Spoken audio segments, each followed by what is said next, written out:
Hello everyone, good morning and welcome back to my channel daily blog India জানে। আবারও একটা নতুন ব্লগে তোমাদের সবাইকে অনেক অনেক ভালোবাসা ও স্বাগত জানাচ্ছি। আশা করছি তোমরা সবাই খুব ভালো আছো, আনন্দে আছো, সুস্থ আছো। আমিও তোমাদের ভালোবাসায় ভালোই আছি। তো গলাটা একটু ভেঙে গেছে, সেটা জন্য বলতে পারো একটু কষ্টই হচ্ছে ভয়েসটা দেওয়ার জন্য, তবুও অন্যান্য দিক থেকে আমি ভালোই আছি। তো দেখো, সকালবেলা ঘুমের থেকে উঠে চলে এসেছি এখানে চা করতে।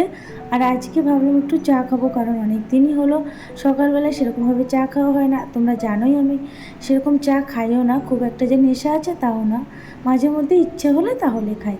তো ভাবলাম যে আজকে সকালবেলা তো খাওয়ার আর কিছু নেই, মানে ভাতও নেই, আর ভাত রান্না করতে মানে এখন আর করবো না, একবারে দুপুরেই রান্না করব।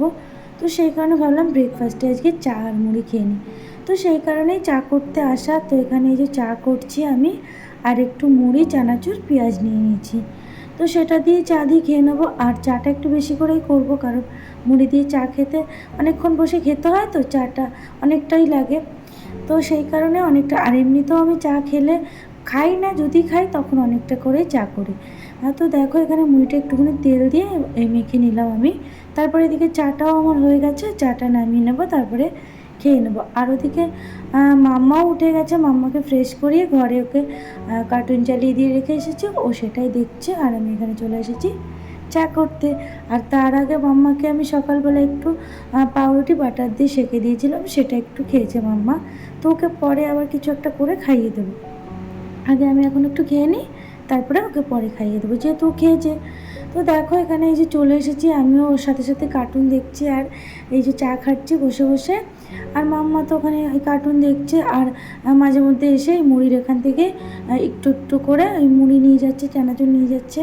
মানে চানাচুরটা একটু খুঁটে খুঁটে খায়, মুড়িগুলো খুব একটা যে খায় ও তা না, মানে ওই নিমকিটা বেশি পছন্দ করে। সত্যি কথা বলতে নিমকিটা ভীষণ পছন্দ করে, ও চানাচুরটা অতটা ভালোবাসে না।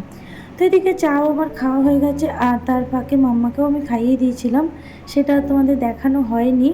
তো এখানে চলে এসেছি রান্নাবান্নার প্রিপারেশান করতে। আর আজকে রান্না হবে ইলিশ মাছ।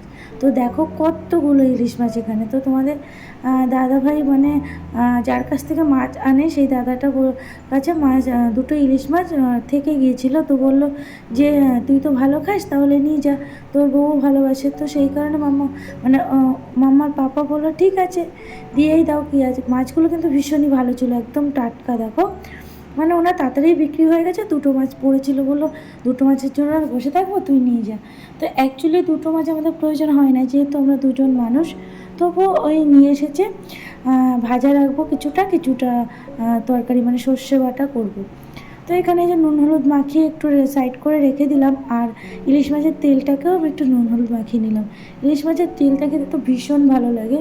তো তোমাদের কাদের কাদের ইলিশ মাছ ভাজা ভালো লাগে, আর ভাজার তেল, মানে ইলিশ মাছের তেলটা খেতে ভালো লাগে বলো, কিন্তু অবশ্যই কমেন্টে জানিও। আমার তো মানে সমস্ত কিছুর থেকে ইলিশ মাছের যত রেসিপি হোক না কেন, আমার ওই ভাজা আর তেল দিয়ে মানে এক থালা আমি ভাত খেয়ে নেবো এরকম। ইলিশ মাছটা আমার ভীষণ প্রিয় একটা মাছ। তো যাই হোক, দেখো এখানে এই যে আমি মাছটা ভাজা বসিয়ে দিয়েছি। তো আজকে যে টপিকটা নিয়ে তোমাদের সাথে কথা বলবো বলে ভেবেছি, সেটা হলো অনেক দিন ধরে সোশ্যাল মিডিয়াতে একটা মানে ভিডিও দেখছি, খুবই ভাইরাল হয়েছে। একটা ভিডিও তো না, অনেক রকম ভিডিওই ভাইরাল হয়, তবে এই ভিডিওটা ভীষণই পরিমাণে ভাইরাল হয়েছে। তো তার থেকে বড় কথা, এটা হলো আমার একটা আমার এলাকারই ঘটনা। তো ভাবলাম এই সম্বন্ধে আমিও আমার মতামতটা একটু জানাই, যেহেতু তোমাদের সাথে সমস্ত কিছু শেয়ার করি। তো এটাও আমার একটা ভাবনা থেকে আমি ভাবলাম সেই ভাবনাটাও তোমাদের সাথে শেয়ার করা উচিত। তো তোমরা হয়তো সবাই দেখেছো যে একটা বাচ্চা চুরি হয়ে গেছে বলে, মানে বিরাটি স্টেশনে বাচ্চাটাকে পাওয়া গেছে, খুব নাকি মারধর করেছে, যে মহিলাটা চুরি করেছে তাকে প্রচণ্ড মারধর করেছে, আর বাচ্চাটাকেও উদ্ধার করেছে ব্যাগের ভিতর থেকে। তো এটা তো মানে দুদিন ধরে এরকমই চলছিল সোশ্যাল মিডিয়ায় যে ওই মহিলাটা নাকি বাচ্চা চুরি করেছে, বাচ্চা চুরি করে নিয়ে যাচ্ছিল, মানে উনি বাচ্চা চোর, এরকম একটা সোশ্যাল মিডিয়ায় প্রচণ্ড রকমের ভাইরাল হয়েছিল। তো এই ঘটনাটা তো আমিও সোশ্যাল মিডিয়ায় দেখেছি। তারপরেও যেহেতু আমার বিরাটির আশেপাশে এলাকাতেই বাড়ি, সেই কারণে রিলেটিভ মারফতও আমি অনেক খবর পেয়েছি। তারাও সেই সময় স্টেশনে ছিল, তো তারাও যতটুকু দেখেছে দেখা চোখে ততটাই এসে বলেছে। আর সোশ্যাল মিডিয়াতেও যেরকম শুনে মানে জানিয়েছে সেরকমই আমরা জেনেছি। তো পরে এই যে ইদানিং মানে কালকেই হয়তো, হ্যাঁ, দেখলাম আমি যে আসলে বাচ্চাটা চুরি হয়নি। বাচ্চাটা তার মানে যে মহিলাটাকে চোর বলা হয়েছে উনি ওই বাচ্চাটারই মা। তো উনি একটু মানসিক ভারসাম্যহীন মহিলা, মানে সেরকমভাবে মানে নিজেকে উনি মানে প্রপারলি, একটা বলে না, একটা সুস্থ স্বাভাবিক মানুষ যেরকম রাস্তাঘাটে চলতে পারে, একটা মানসিক ভারসাম্যহীন একটা মহিলা, মানে ওনার মানে পুরোটাই ভারসাম্যহীন না, তবে ওনার একটু কিছুটা হলেও মানসিকভাবে উনি দুর্বল। সেই কারণে উনি রাস্তাঘাটে চলতে একটু ভয়ই পান। আর একটু ভয় বলতে মানে ভাবে যে ঠিকঠাক করে চলতে পারবো কি না, তার উপর নিজের থেকে বড় কথা একটা ছোট্ট বাচ্চাটাকে নিয়ে সে প্রপারলি তার গন্তব্যে পৌঁছাতে পারবে কি না, সেই অনেক কিছু ভাবনা চিন্তা থেকেই হয়তো বাচ্চাটাকে ব্যাগের মধ্যে নিয়েছিল। মানে ওনার মানে ভাবনায় যতটা উনি মানে বুঝেছে সেইভাবে উনি বাচ্চাটাকে ব্যাগে নিয়েছে, কারণ ট্রেন থেকে যেন ছিটকে না পড়ে যায় সেই কারণে। তো উনি সেটা অতটা ভেবে পায়নি যে নিজের বাচ্চাকে এইভাবে নেওয়াতে তার চোর বদনাম হতে পারে, বা তাকে চোর ভেবে মানুষ এরকমভাবে তাকে হেনস্থা করতে পারে, সে কখনো সেটা ভাবেনি। তো যাই হোক, বাচ্চাটাকে ওরকমভাবে নিয়ে যাওয়ায় বাচ্চাটা হয়তো ভিড়ের মধ্যে ধাক্কাধাক্কি লাগায় কেঁদে উঠেছিল, সেই কারণে সবাই ভেবেছিল ওই মহিলাটাই হয়তো চোর, বাচ্চাটা চুরি করে নিয়ে যাচ্ছে। কিন্তু উনি এত লোকজনের মধ্যে এটাই বলে উঠতে পারেনি যে বাচ্চাটা আসলে ওনার বাচ্চা। মানে উনি ভয় পেয়ে গেছিলো যে কী বলবে, এত এরকমভাবে ওনাকে মানে কোনো কথা শোনার আগে ওনাকে মারধর করা শুরু হচ্ছে।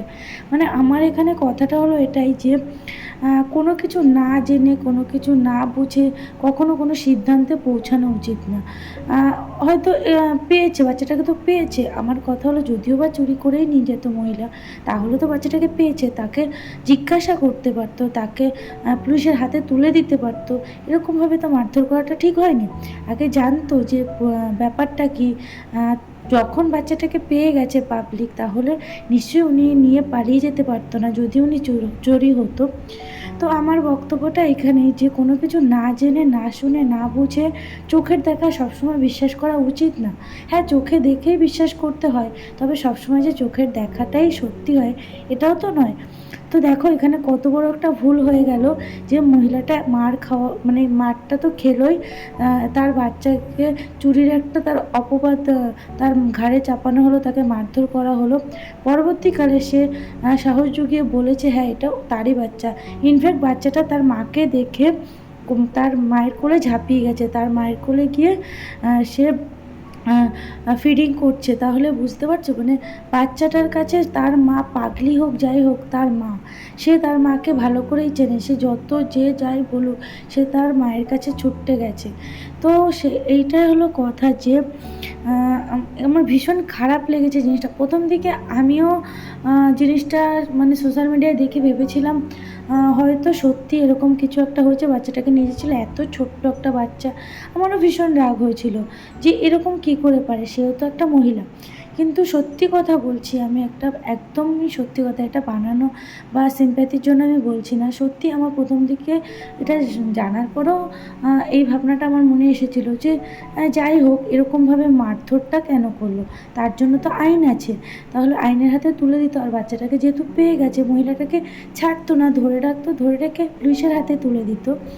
তো তবুও তারপরে ভাবলাম ঠিক আছে, বাচ্চাটাকে এরকম চুরি করে নিয়ে যাচ্ছে, সে তো একটা অন্যায় করেছে। পরবর্তীকালে যখন আমি শুনলাম যে মানে এই কথাটা শুনলাম যে বাচ্চাটার মাই উনি, মানে সত্যি কথা বলতে এতটা, আমি তো একটা বাচ্চার মা, এতটা খারাপ লেগেছে তোমাদের কি বলবো। তারপরে মহিলাটা মানসিকভাবে অসুস্থ, তাহলে বুঝতে পারছো কতটা কষ্ট মানে উনি পেয়েছে। আর আমার তো শুনে ভীষণই কষ্ট হয়েছে, সেই জন্যই ভাবলাম যে তোমাদের সাথে একটু শেয়ার করি। তো যাই হোক, এই কথাগুলোই বলার ছিল তোমাদের। তো এখন আপাতত বাচ্চাটা তার মায়ের কাছে আছে, ভালো আছে, সুস্থ আছে, এটাই ভেবে ভালো লেগেছে বা নিজের একটা শান্তি পেয়েছি। তো দেখো, এত কথা বলতে বলতে এখানে আমার রান্নাবান্নাও কিন্তু কমপ্লিট হয়ে গেছে। তো ইলিশ মাছের এই যে তেলটা রেখেছি দেখলে, আর ওই যে কতগুলো মাছ ভাজা রেখেছি, আর একটু ডাল সিদ্ধ করেছিলাম। তো তারপরে এই যে খাওয়া দাওয়া করে বিকেলের দিকে একটু ছাদে এসেছিলাম মাম্মাকে নিয়ে। আর কারণ মাম্মা উঠে গেছিলো, ও আগেই ঘুমিয়ে পড়েছিল, যে কারণে কি মাম্মি? মানে ওই 2-2 আড়াইটে নাগাদ মাম্মা যেহেতু ঘুমিয়ে পড়েছিল, ও 4টের মধ্যে ঘুমের থেকে উঠে গেছে। সেই কারণে খাওয়া দাওয়ার পরে আমি আর ঘুমাতে পারিনি, তোমার দাদাভাই একটু শুয়েছিল। তো ওই কারণেই মাম্মাকে নিয়ে আমি ছাদে গিয়েছিলাম। তো ও একটু খেলছিল আর আমি একটু রিলস বানাচ্ছিলাম, ওর ভিডিও করছিলাম, এই আর কি। আর এই ভিডিও এডিটিংগুলো করছিলাম। তো এখানে মাম্মা এই যে টিভিতে দেখে ওই কার্টুনগুলো হয়, ওই বাচ্চাগুলো খেলতে গিয়ে পড়ে যায়, তারপরে দৌড়ে এসে মাম্মি মাম্মি করে, ব্যথা লাগে, তো সেটাই ও দেখে না, সেটাই দেখে, মানে ওকে চালিয়ে দিত এই কার্টুনগুলো, এগুলো দেখে আর এগুলোকে কপি করে। তো এখানে ও মিথ্যে মিথ্যে পড়ে যাচ্ছে, ঘুরছে, আর আমাকে এসে বলছে মাম্মি মাম্মি। তো এটাই মানে ও মজা করছিল, আমিও ওর সাথে মজা করছিলাম। তো মা মেয়ের এই আনন্দটা তো চলতেই থাকে সারাক্ষণই আমাদের, কারণ মা আর মেয়ে ছাড়া কেউই আমরা, আমাদের আর কেউ নেই সত্যি কথা বলতে।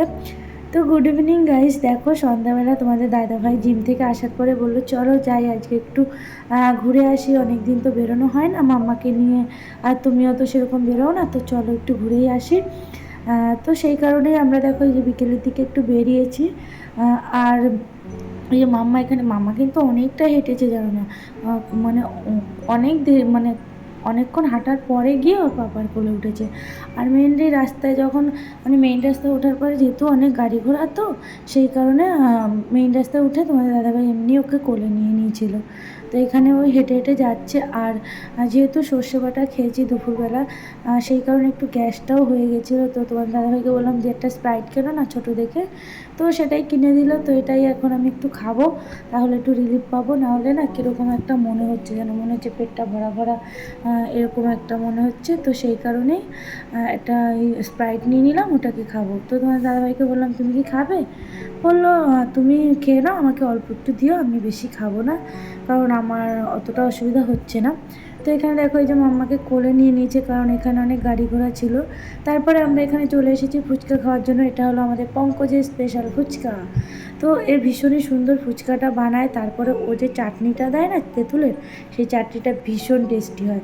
তো তারপরে মাম্মাকে একটা চিপস কিনে দিলাম। তারপরে খাওয়া দাওয়া করে আমরা এই যে বাড়ি ফিরছি এখন। আর মাম্মার পেয়ে গেছে ঘুম, সেই কারণে দেখো ওর পাপার কোলে একদম মানে গায়ের সাথে লেগে রয়েছে, কারণ ওর ঘুম চলে এসেছে, অলরেডি ঘুম চলে এসেছে, কি রাস্তা আস্তে আস্তে অর্ধেক রাস্তাতেই মাম্মা ঘুমিয়ে পড়েছিল। তো তারপরে বাড়িতে এসে আর ভিডিও করা হয়নি, বাড়িতে এসে রান্নাবান্না বলতে সমস্ত রান্নাবান্না ছিল, ভাতটা করতে হয়েছিল এই আর কি। তো চলো ভিডিওটা আজকের মতো এখানেই শেষ করলাম। সবাই সুস্থ থেকো, ভালো থেকো, আবার চলে আসবো নতুন একটা ভিডিও নিয়ে। তো টাটা, গুড নাইট।